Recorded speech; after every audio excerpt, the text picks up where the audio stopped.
네, 이번 시간에 재무관리의 중요성에 대해서 학습하도록 하겠습니다. 재무관리가 왜 필요한가? 그 이유는 뭐 아무래도 우리가 기술 가지고 아무리 우수한 기술을 가지고 제품을 개발하고 또 생산해서 매출을 올리더라도 사실 이제 돈을 벌어야 되겠죠. 수익을 많이 창출해야 되기 때문에.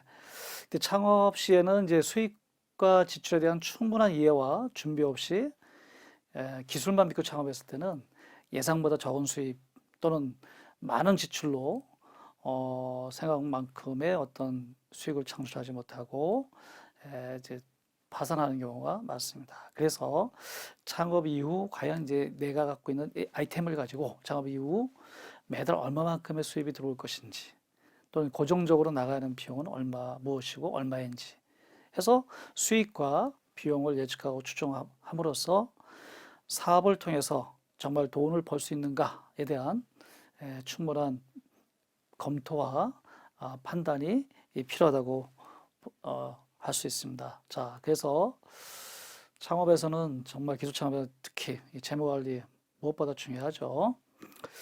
자, 그래서 재무관리 정말 내가 과연 이 아이템을 가지고 돈을 벌 수 있을 것이냐, 번다면 얼마큼 벌 수 있을 것이냐 하는 것을 판단을 하고 그다음에 판단 이후에는 사실 이제 자금 관리라든지 재무적인 차원에서 잘 기업을 해야 되기 때문에 이 재무 관리를 잘 이해해야 되겠죠. 자, 그래서 이제 질문을 드립니다. 재무 관리를 이제 잘 이해하기 위해서 최소한 이와 같이 재무 관리에 관련된 용어들이 있는데 여러분들이 보셨을 때 과연 뭐 손익계산서, 대차대조표, 현금 흐름표, 부채 등등 이외에 뭐 매출원가, 판매비 등등의 다양한 재무 관리에 관련된 용어들이 있습니다. 여러분들은 이 중에서 몇 개 정도의 용어를 알고 계시는지요? 대부분 알고 계셔야 됩니다. 모른다 하면 이 시간을 통해서 재무 관리에 대한 개념을 충분히 이해를 꼭 하셔야 됩니다.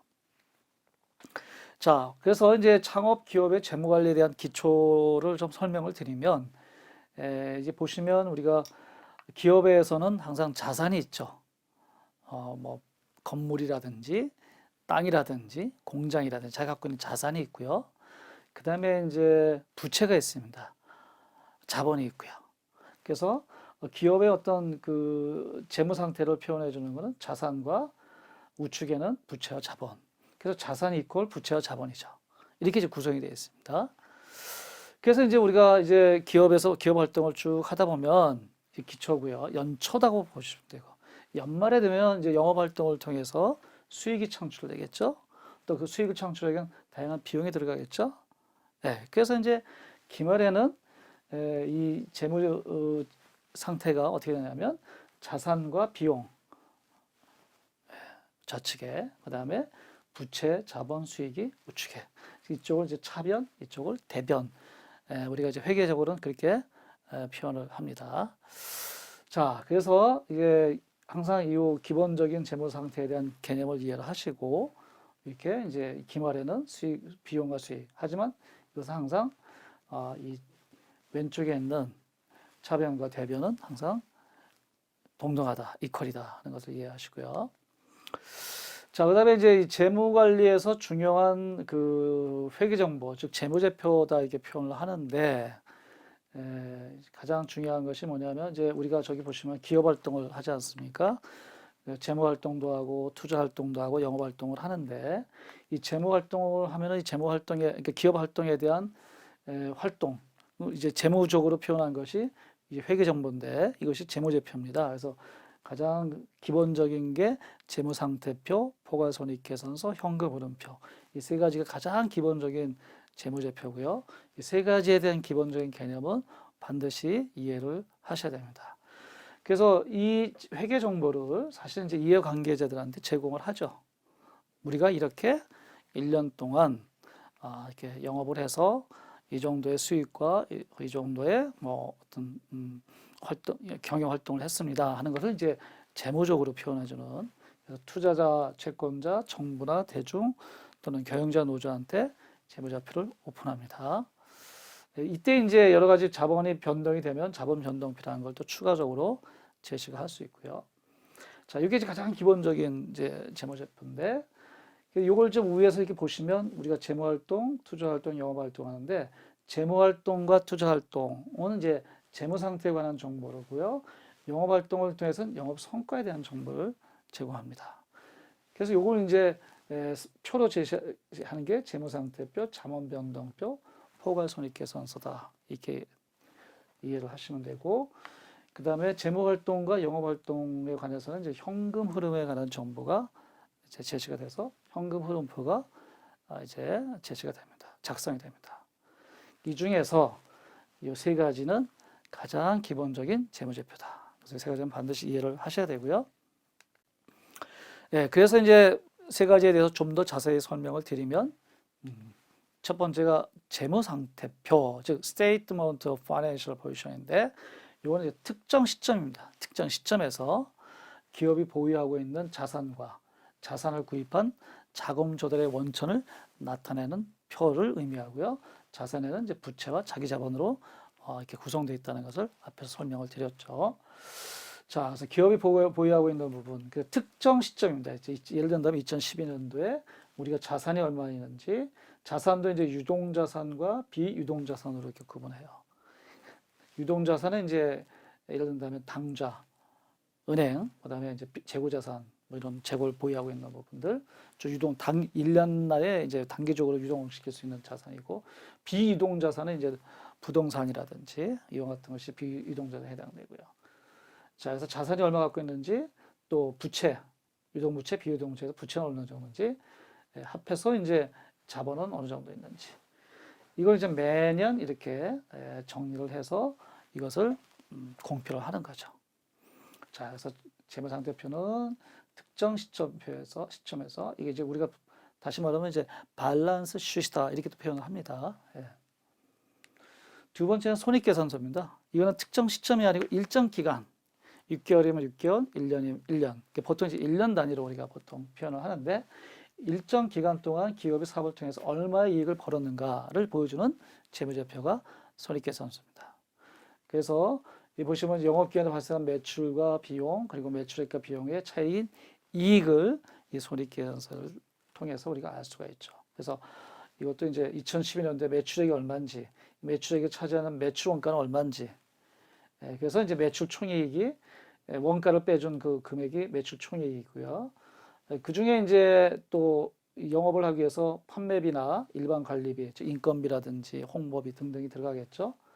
그래서 비용을 제외하면 영업이익이 발생되고요. 그 다음에 이제 영업이익 발생 이후에 여기 보시면 이제 금융수익이 또 얼마큼 이자 발생 같은 것들 수익이죠. 그 다음에 또 이제 금융 비용도 있습니다.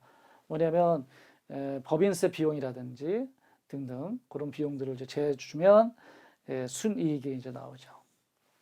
순이익에 의해서 이제 법인세 비용을 차감해주면, 세금을 차감해주면 이제 단기 순이익이 나옵니다.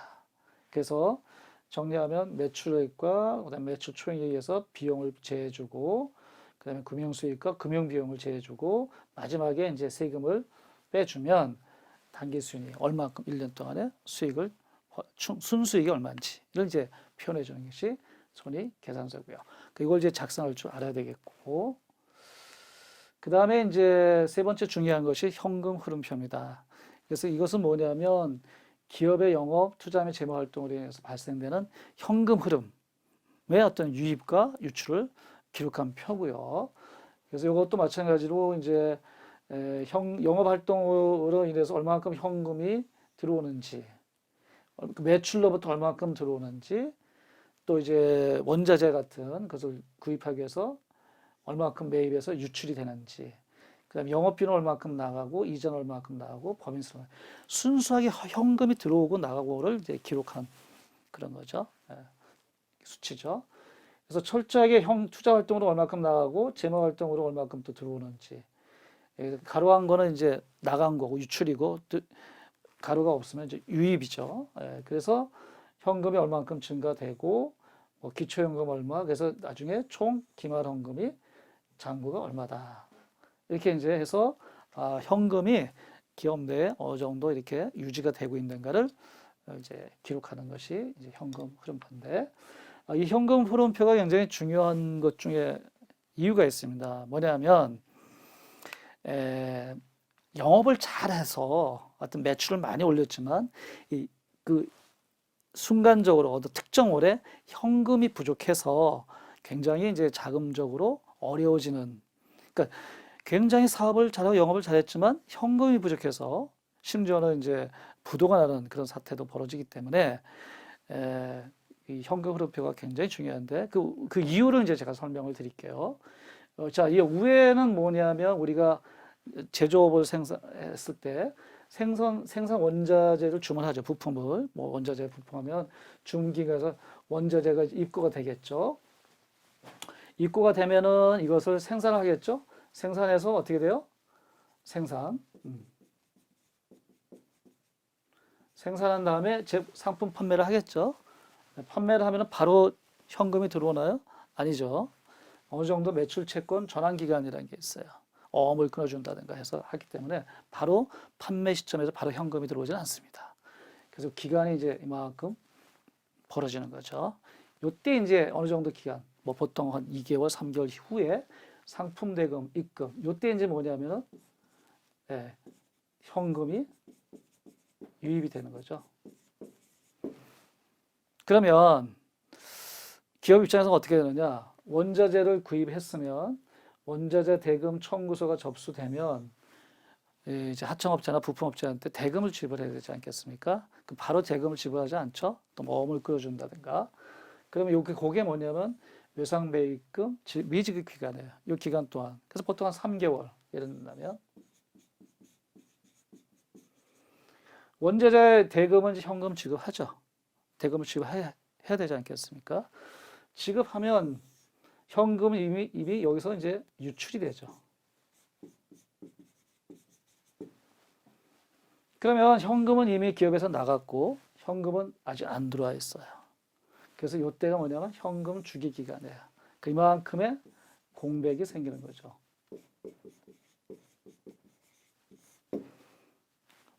자, 이럴 때 이제 만약에 현금이 부족하면은 문제가 생기는 거죠. 자, 그래서 이제 이걸 도표로 그리면 이렇게 되겠습니다. 그래서 이게 보시면 이제 이게 현금 유출이죠. 현금 유입이죠. 이 시점에서는 이제 보면은 현금이 들어옵니다.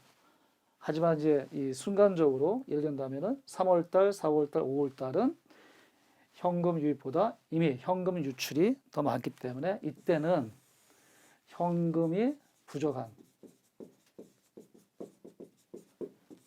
사태가 벌어집니다. 자, 그래서 현금 부족한 부분들을 미리 이제 이렇게 현금 흐름표를 통해서 파악을 하고 이 부족분에 대해서는 단기 차입을 한다든지 등등의 어떤 대비를 해서 이런 어떤 부도 사태라든지 은행에 어떤 문제가 생기지 않도록 대비를 해야 된다. 그런 차원에서는 이제 현금 흐름표가 굉장히 중요하다. 즉 영업을 잘해도 현금 부족 사태가 있을 수 있고 그거를 흐름표를 통해서 파악을 해야 된다 하는 것이 현금 흐름표의 중요성입니다. 자, 그 다음에 이제 재무 예측과 추정인데요. 우리가 이제 재무제표를 작성하기 위해서는 재무 예측 이런 부분들이 굉장히 필요한데 첫 번째가 재무 예측을 하기 위해서 이제 수년가를 계산하는 것이 중요한데 추정 손익계산만 잘 작성해도 충분합니다. 그래서 여기서 이제 뭐 net present value라는 개념이 나오는데 이거는 이제 미래에 들어올 것으로 예상되는 현금 흐름의 뭐 현재 가치 뭐 차원에서 이제 정리하는 그런 건데 이 부분은 그렇게 깊이 이해를 안 하셔도 여기서 말씀드리는 이제 추정 손익 계산서 이것만 잘 작성해도 충분하다. 자, 그렇다 그러면은 이제 기술 창업의 재무 추정 단계는 뭐냐면 우리가 올해 영업 이후에 내년 1년 후에 2년 후에 3년 후에는 내가 과연 어떻게 이 매출을 올릴 수 있고 또 이익을 달성할 수 있는지 이걸 추정하는 것이 굉장히 중요하거든요. 그 많은 투자자들이 사실은 이제 투자할 때 이 기업이 지금 시점에는 매출이 적지만 3년 이후에는 어느 정도 매출을 달성할 수 있느냐 하는 것을 굉장히 알고 싶어 하고 그 매출 추정이 굉장히 합리적이고 논리적이냐, 또는 객관적으로 근거가 있느냐 하는 것을 굉장히 이제 신뢰성이 있느냐 하는 부분을 굉장히 굉장히 이제 그 깊이 있게 잘 이제 보고 있기 때문에 이 추정은 굉장히 중요합니다. 그래서 보면 이제 1단계는 매출을 추정해야 되고요. 그다음에 비용이 얼마인지, 그다음에 추정손익계획을 작성해서 현금흐름을 추정하는 것이 필요합니다. 자, 가장 먼저 이제 내가 갖고 있는 기술을 베이스로 한 제품과 서비스가 과연 매출을 얼마큼 올릴 것이냐 하는 것이 가장 중요한 어려움 중에 하나인데요. 자, 그래서 매출 추정하는 방법이 이제 몇 가지가 있습니다. 그래서 그 방법에 대해서 좀 소개를 드리면, 이제 가급적 보수적으로 좀 작성해라. 어떤 분들은 굉장히 낙관적으로 이렇게 좀 작성하시는 경우인데, 가급적 보수적으로 작성하시는 것이 필요하다. 자, 그래서 이제 이 매출 추정, 올해는 1억밖에 안 되지만, 내년에 내가 20억을 달성하고 있다. 3년에는 50억을 달성하고 있다. 그럼 이제 투자자 입장에서 과연 저게 신뢰성이 있는 거냐? 저 매출 추정이 근거가 있는 거냐? 하는 것이 이제 굉장히 이제 의구심을 이제 가지고 바라보죠. 그래서 어떻게 해야 이제 투자자를 설득할 수 있을까? 즉, 이 내가 추정하는 매출이 그래도 굉장히 객관적으로 신뢰할 만한 그런 근거를 가지고 추정했다 하는 것을 이제 보여줄 필요가 있다는 얘기고요. 자, 그래서 이제 예를 든다면 유사 아이템으로 사업하는 경우, 기존에 어떤 기업이 있는데 비슷한 아이템으로 창업하는 경우, 그 경우에는 어떻게 추정할 것이냐?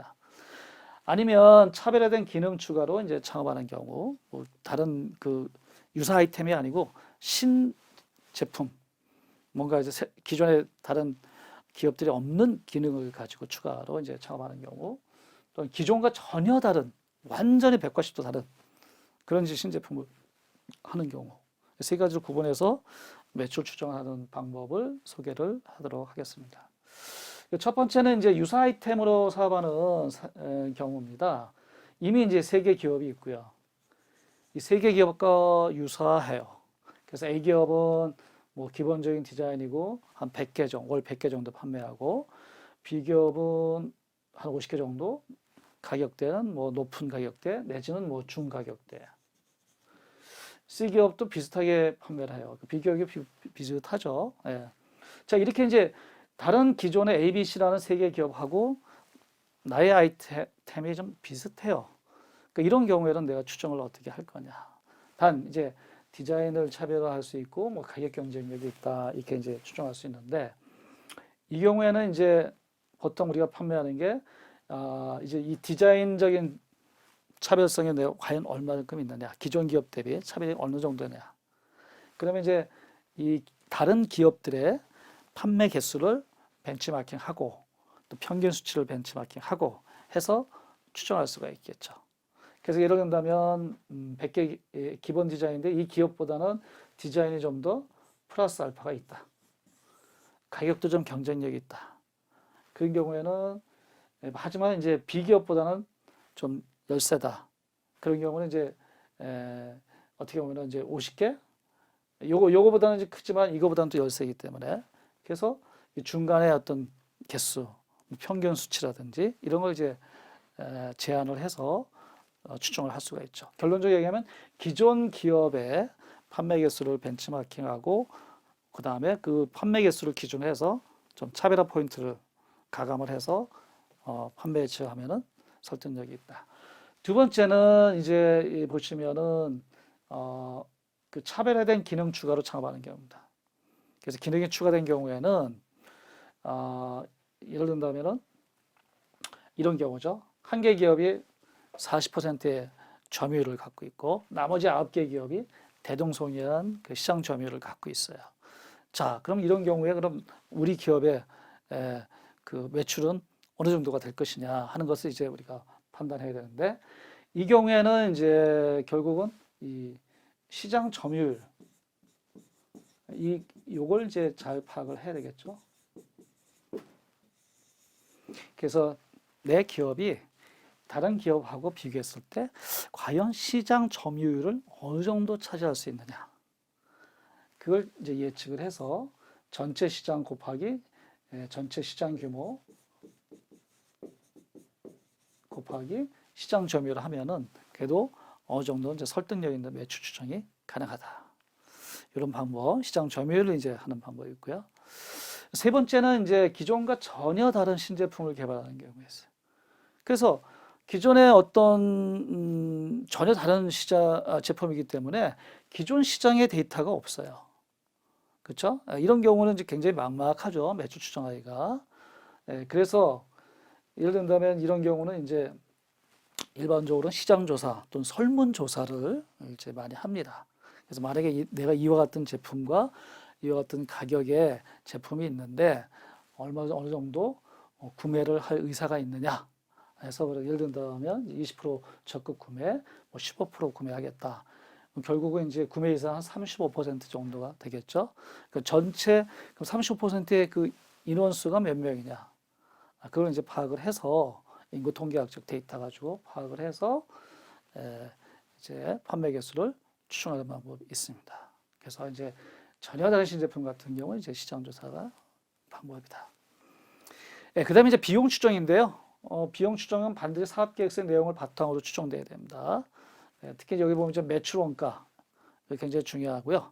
매출 생산을 하기 위해서 매출 그 원가가 어느 정도냐 하는 것이 굉장히 중요한데 생산 전략에 따르면 광고 비용은 마케팅 전략, 인건비는 인사 조직 전략에 따라서 적절히 이것이 계산돼야 되고 감가상각비 같은 경우는 이제 투자 계획 등에 근거해서 터무니없이 하면 안 되고요.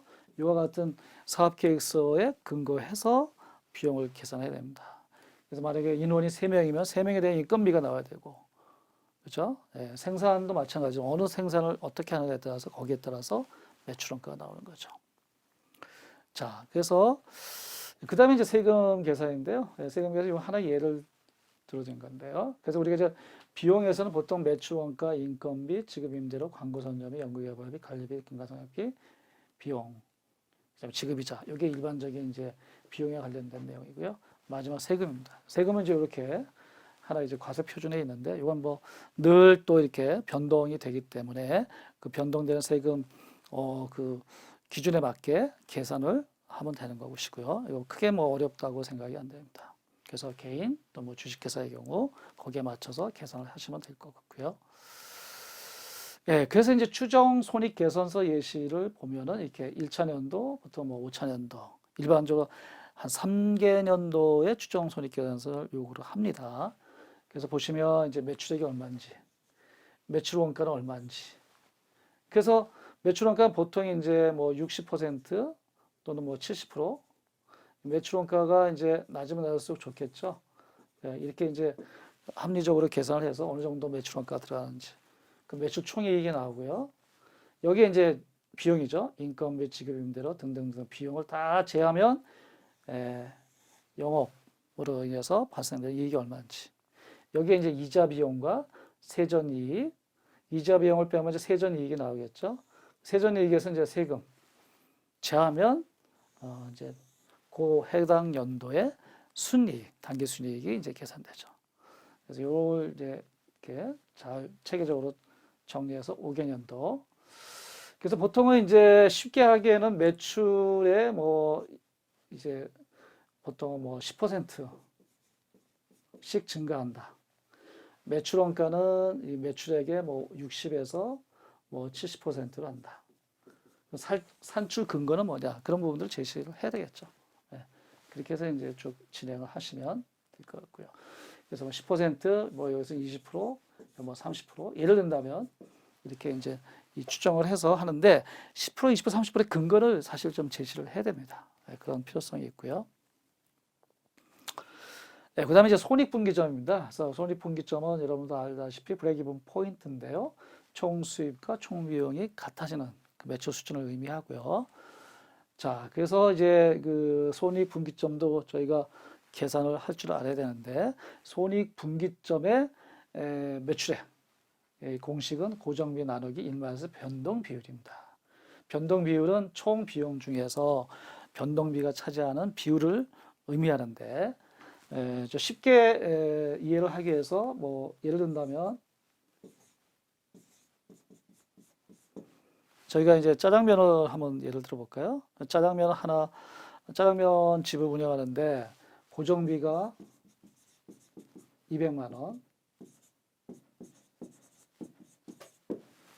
그 다음에 이제 가격은 5,000원. 그 다음에 변동비, 뭐 인건비 등등이죠.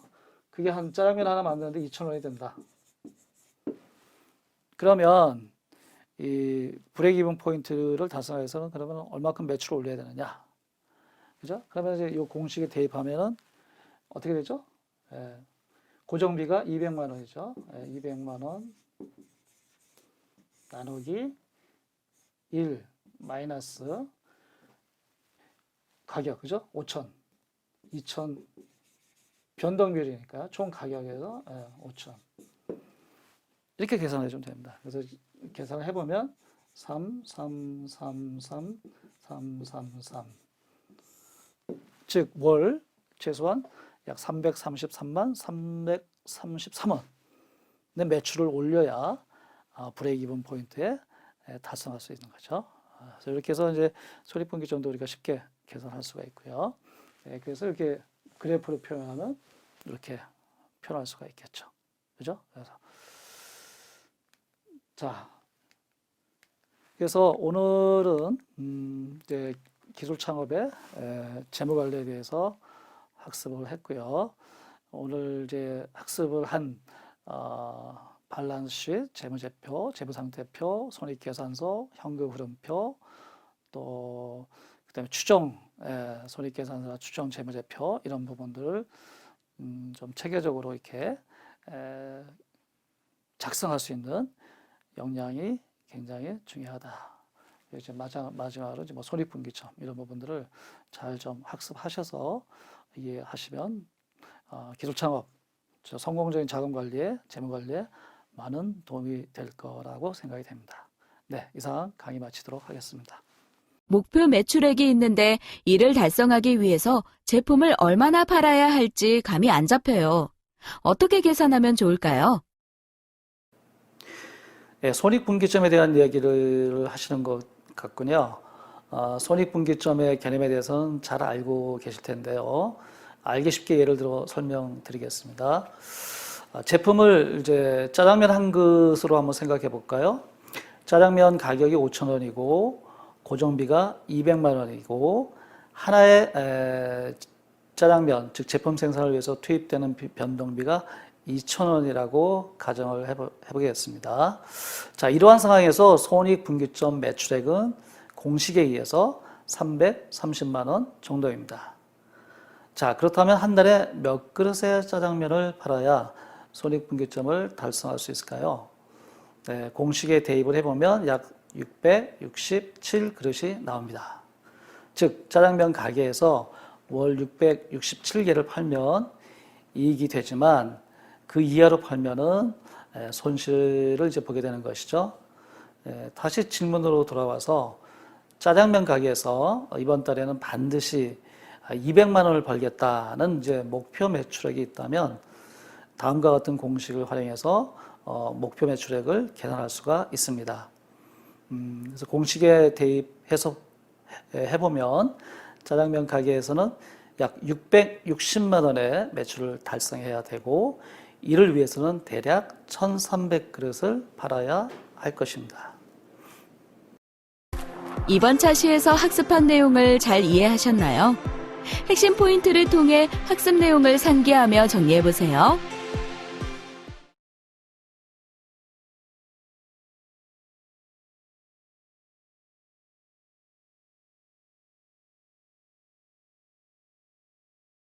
이번 시간에는 기술창업론 13번째 시간, 기술창업 재무관리와 자금조달 1에 대해 알아보았습니다. 다음 시간에는 기술창업 재무관리와 자금조달 2에 대해 알아보겠습니다. 수고하셨습니다.